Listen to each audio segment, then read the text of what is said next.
Hey, welcome to the podcast. Today, I wanted to share with you a story about how a funny looking, odd guy actually saved my life and my marriage while teaching you a powerful tool that can help you no matter what's happening in your relationship. If, as I say with my other company, your relationship is going swimmingly, or if you're in the river of misery right now. Hopefully, you're not in a place like I was of needing your life to be saved. But if you are, this is for you. And if you're in any other place, any other stage of the human experience, of the relationship world experience, this very powerful tool that this funny, odd guy taught me will be able to help you too. So let's get started with it. Doesn't it sound enticing? Obviously, if this tool saved my life, this is not really an easy story to share, but I share it in hopes of catching you before you're maybe in this place. But I also know there's a lot of pain that we live with every single day. So even if you're not in as low of a place that I was in, there's likely that you may see some of yourself in parts of this story.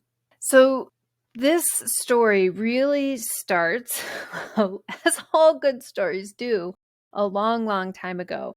And it really starts with me as a little girl and all the things that I was taught to say about myself and how to think about myself and how to view the world. I mean, little tiny things that I was taught on accident, like going into the dressing room with my mom as a little girl and hearing her talk about how ugly her body was or how she had short, fat legs and it made her clothes not look good on her, right? This is a little lesson that I took in and thought, that's just how you're supposed to talk to yourself when you try on clothes. Be it if I have short, fat legs or not, as if short, fat legs is somehow a problem, just in the tenor of which she would say these things, this matter-of-fact way. This is a story that began a long time ago when I can think about entering the kindergarten classroom as a 5-year-old and looking over little 5-year-old Nathan, right, who was my neighbor down the street. And he says, "Ooh, what are you doing here?" As if my very existence was a problem. These are things that happen to us when we're kids, and we pull these stories through. I pulled these stories through into my teenage years, into my young adult life, and frankly, into my marriage. Over time, these little sentences in my head that I picked up from here and there that I really took on to be my own, they really started to erode at me. As I tried to be a really great wife and a great mother. But I still kind of had this voice in that said, what are you doing here? Your very existence is not acceptable somehow. I exercised and ate healthy and took care of my body. But really at my core, there's this little piece that says, no, you have short and fat legs. Your body is less than just as it is, no matter what it is. There are ways that this weaved its way into my relationship with my spouse and with my children, and really mostly with myself. I found myself going down this deeper and deeper hole, even though on the outside, my life looked great. I had 2 beautiful children. I have this amazing firefighter spouse who is a great person. I have a job and work that I love, that I'm very good at. But inside, things were crumbling and crumbling. And so, honestly, was my marriage. And I didn't really know how to stop it. This spiraling down place ended in this sort of crux moment, this moment where I did finally meet this funny looking odd guy. I actually probably met him at some other place and time, but I didn't really pay attention, right? There are people and things. I think about like there's a street that I drive down every day to get anywhere, to get to the grocery store, to get to my kids' school, to run any errands, right? I go down the same basic street every time to get in and out of my neighborhood. And it's the same things, they're there over and over again. But yet, sometimes I will see something and think, gosh, has that always been there? And it probably has. I just never noticed it. So we can have these things around us. So I'm not exactly sure when this funny looking odd guy came into my life. I think he was there, but it wasn't until this moment, the moment that is the pinnacle moment for me. I can see myself in the bathtub, completely void, just at the very lowest place. The only thread that's holding me true, that's holding me here on this planet, is knowing I'm not going to leave my children to grow up without a mother. This is the one thing, one thread that I could hang on to in that very empty, empty space. And somehow I picked up this book. So this funny looking guy comes to me in the way of a book. Now, this time was so difficult for me that I actually don't even really remember if I read the book or if I listened to the book. I do both. I consume a lot of books. I'm an avid, as you might understand, you might be one too. I'm an avid listener of books. Since you're a podcast listener, you might listen to books too. I'm an avid reader and, listener of information. So I'm not sure if I read. I must have done both because I have not only his words, but his voice in my head. And you might know this guy too. His name is Eckhart Tolle, and he wrote the book called The Power of Now. Now, again, because that time is so difficult for me, there are very few details about the book that I actually remember. I mean, I think if I were to pick it up now and read it again, it very likely would be as if I had never read it. But there was enough there. I had enough presence. And the title really says it all. It's the practice of the power of now. And this is the tool that I want to talk about and teach you about today, because it is in this space of understanding how to use the power of right now that we create and we build any future that we want, that we can let go of and change our relationship to anything in the past. It really starts with being in the presence of right now. It may have helped me at the time that this was all going on. I teach, this was before I became a life coach, before I was relationship coaching, but I teach adults overcoming fear in water. I teach them recreational swimming. I teach them how to be able to be in deep water safely. And they all have the same kind of narrative when they come to me. And the narrative is something like, if I could do these things, if the circumstances, if the world, if I have these skills and capabilities, then I would feel good. That is the usual if-then proposition that comes to me or is presented to me. Just last week, my firefighter spouse and I, we did a retreat in Hawaii with students. We were teaching students. We were taking them to their wildest dream, which is to be able to swim and snorkel in the ocean, right? It's not just about being able to be in the pool. They want to be able to take it out into these beautiful and amazing places. So I had a beginning group and I had an advanced group. And in my beginning group, one of the students, she had this classic story. If I could only do this, if the world was like this, if circumstances were like this, then I could feel good. I could have fun. It would be safe in the water. My job was to help bring alive Eckhart Tolle's lesson of the power of now. That when she keeps living in the future or moaning about the past, she can't actually change what's happening right now. So her dream and the thing that she saw in the past is to be able to have fun with her kids and her grandkids in the water. And so she thought she had to push herself through misery. If I can just get through this miserable time of putting my face in the water, if I could just force myself to put my face in the water, if I can just grin and bear it long enough, that something will change. And then suddenly I'll be having fun and I could learn all of the skills that I need to be in deep water. And then I can have fun with jumping off the back of the boat with the kids. But if what she wants is to have fun, is to feel safe, is to be comfortable, is to be confident, we have to learn how to do it right now. The step that you're actually in the present time. And the step that she was actually in the present time, was figuring out how to trust herself and how to understand how the water works and how her face in the water works. And to be able to play with that and be curious about that and have fun with that and really be in the present time to understand, oh, when I put my face in the water does go to the entry of my nose. It doesn't go in. There is a sensation.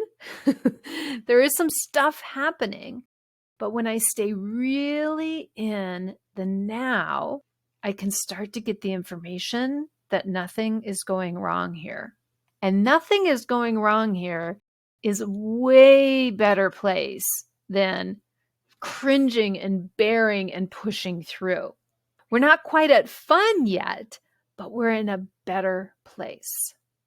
I bring that story to you along with my own story of being at this very lowest time, even though things felt so bad at that time. I actually got clear in the moment of being in the now. The truth was that while I felt very void inside, nothing was actually wrong. I was still there. My spouse was still there. Our children were still there. All the things that were the most important to me in the world still existed. Now, I couldn't go very far in the future to be thinking about how am I going to get out of this place? How am I going to get to love and joy and fun and connection again? That is too much. I had to really let myself be in the now to see that even in this place of very void, empty space, nothing was wrong. All I had to do was stay in that moment and then make it to the next moment, living one more moment at a time. Nothing is wrong right now.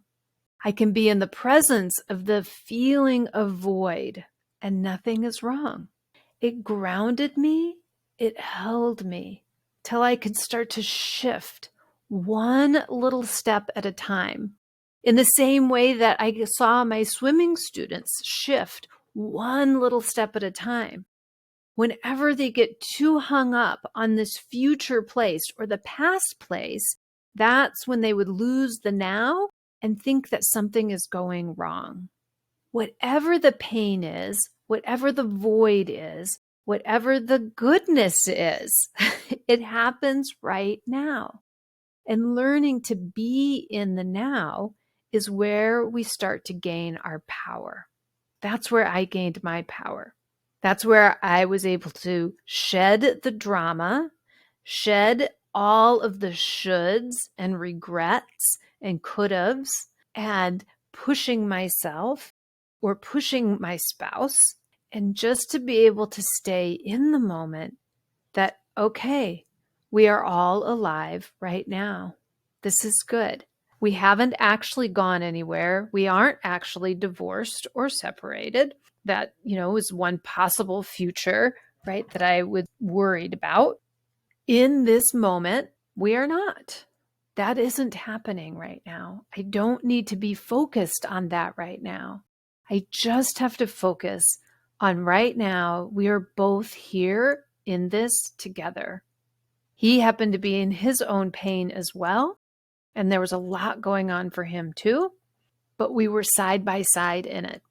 And slowing it down gives us the space between reacting to the circumstance and responding to it, to open up that space where in time, as I built my coaching tools, as I built my self-coaching practice, as I was able to fill in from this place of void what I wanted in my future, and I started to bring it into the now. My student wanted to have fun, right? She wanted to have fun with her kids and her grandkids. She wanted to get on that slippery air mattress thing and slide around and laugh and play and be in a moment of joy and chaos, right? It's very chaotic on those slippery mats in the ocean or in the lake or whatever. She wanted to be able to know, how can I be in that slippery chaos and have fun and joy? And it started back in being curious with, how do I be in the now, not feeling terrible, but feeling what is, feeling the sensation of the water at her nose and realizing there's not actually a problem, which led to the next step of, now what's kind of interesting that it's not actually a problem. I'm curious about, is it going to become a problem? No, it's still not a problem. Oh, this is kind of an interesting game now. Suddenly, she was leaning into a little bit of fun, being in the now and practicing what she wants. She got to start to practice and come to and have fun, be in the present. For me and my relationship, and maybe in your relationship too, right? What do we want now in our relationship?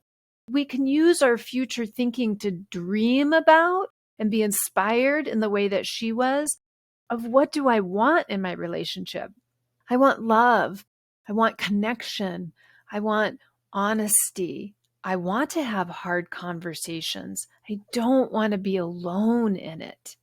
So coming into right now, in that very darkest place, in that very deep moment, the now, I was able to feel, okay, we are in this together. We are in this pain together. We are here, and we're here for one more moment. And now I can start to be present to, why do I want to be here? For love.